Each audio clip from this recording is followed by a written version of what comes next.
sharing.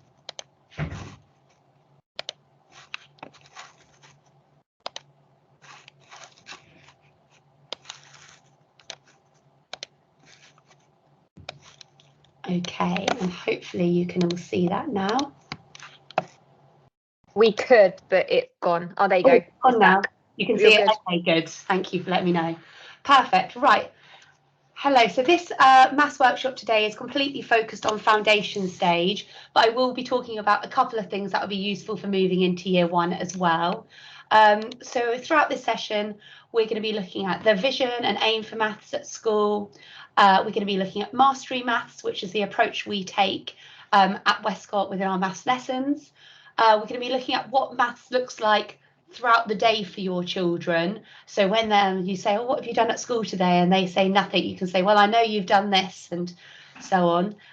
We're going to be looking at reasoning, which becomes more important as they move up, but definitely something to focus on now as well. Looking at mastering number, which is a new approach at Westcott, which we've been really excited about, and then looking at things that you can do at home. So our aim for maths at Westcott is we really want them to develop their confidence and enjoyment in maths. If they don't have good confidence with maths, I think it really hinders them and stops them from progressing. So we really aim for them to be quite an inclusive maths lesson and maths continuous provision to support them. We aim them to become fluent in the fundamentals of maths. So for foundation stage children, that's their adding and then knowing their numbers and knowing what a 5 is and so on, but we'll come more on to that. We aim to develop their reasoning skills to support them in real life situations, and we aim for all children to be able to access the curriculum. So, as I said, we follow a mastery approach here at Westcott, which ensures that children have deep, long-term, secure understanding of their maths skills and their maths knowledge. And it's building on the previous learning, and that really helps them develop that secure understanding, and that's how our lessons are planned. It gives them the ability to reason about a concept and then make connections, and the mastery approach is also an aim to develop their confidence and showing that with hard work they can succeed.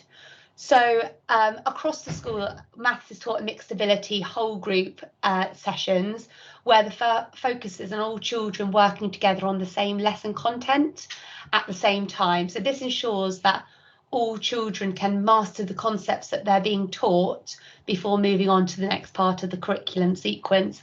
And our aim there is so that no children or no child can be left behind. Obviously, sometimes some children don't get all concepts. So by having all the children there and working on that, we can really spot what children haven't quite understood that and then pick that up in the afternoon to really see like how can we plug those gaps and how can we ensure they're ready for their next lesson.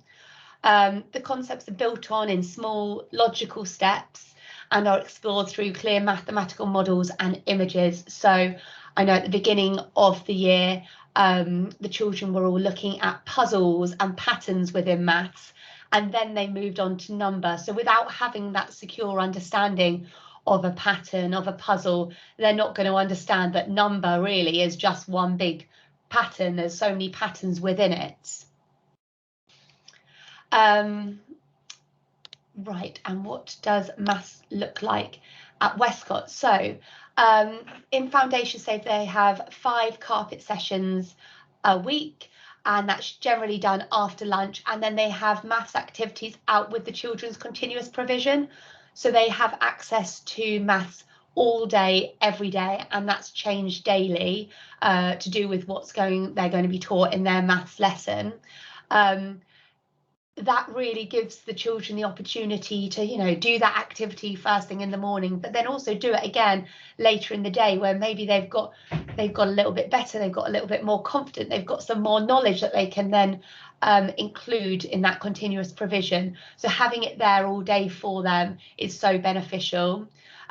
We teach in mixed ability classes so that all children are working on the same lesson content, which we think is really important here. There's so many stories, songs, manipulatives to support their progress. And that's really important for children at this age, is to be using manipulatives.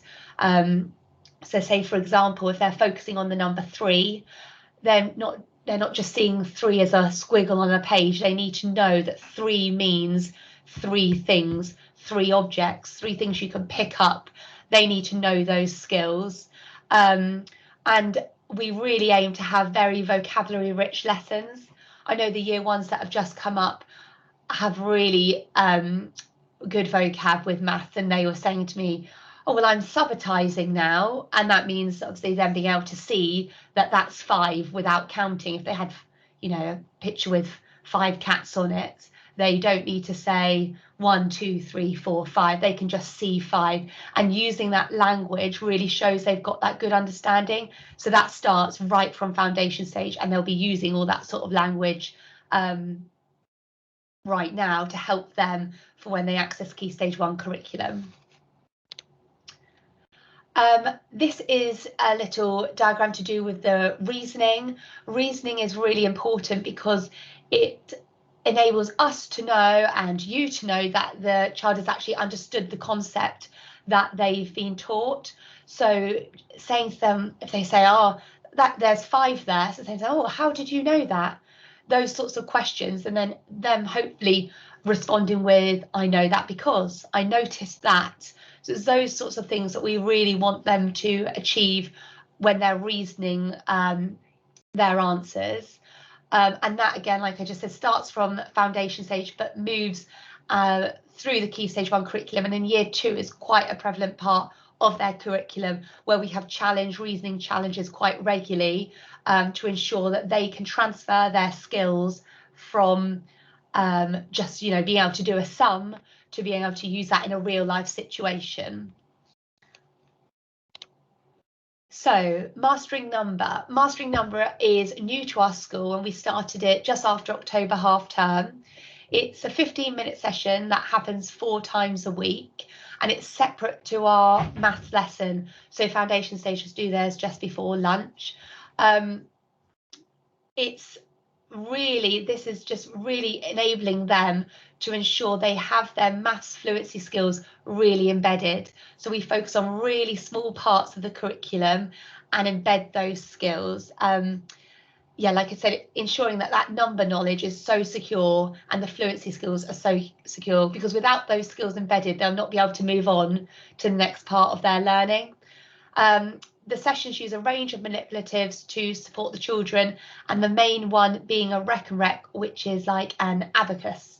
I don't think foundation stage have started using those yet, but they will be soon. They've been doing more things, like you can see here, you know, with the real life objects, holding it in front, being able to move them more easily, and matching numbers to amounts is a key part of what they've been doing so far. Right, what can you do at home? So talking positively about maths at home is so important. We want them to have that real positive relationship with maths right from now, and if they like maths in foundation stage, the likelihood is they're going to like that as they move throughout the school. So we really would love that.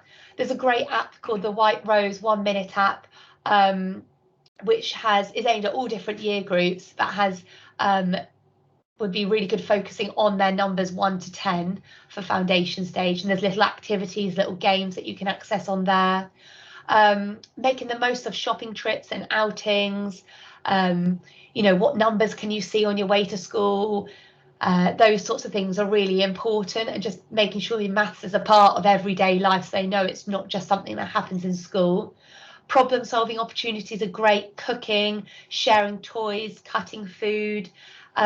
Cooking's great because not only are they using numbers and having access to it, they're also problem solving and with those things, and following instructions is great.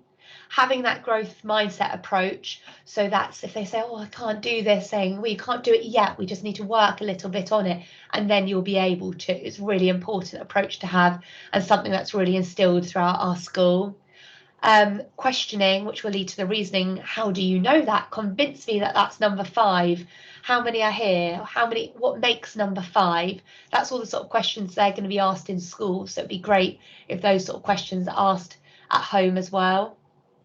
Maths games are also great. They won't even realise they're following all these sort of maths activities, or they're learning as well. So Connect 4, dominoes, Monopoly, all these things are really good for them. I think chess may be a step too far for the foundation stage just yet, but not long. And then creating your own number lines, and they could build on every time they've learned a new number.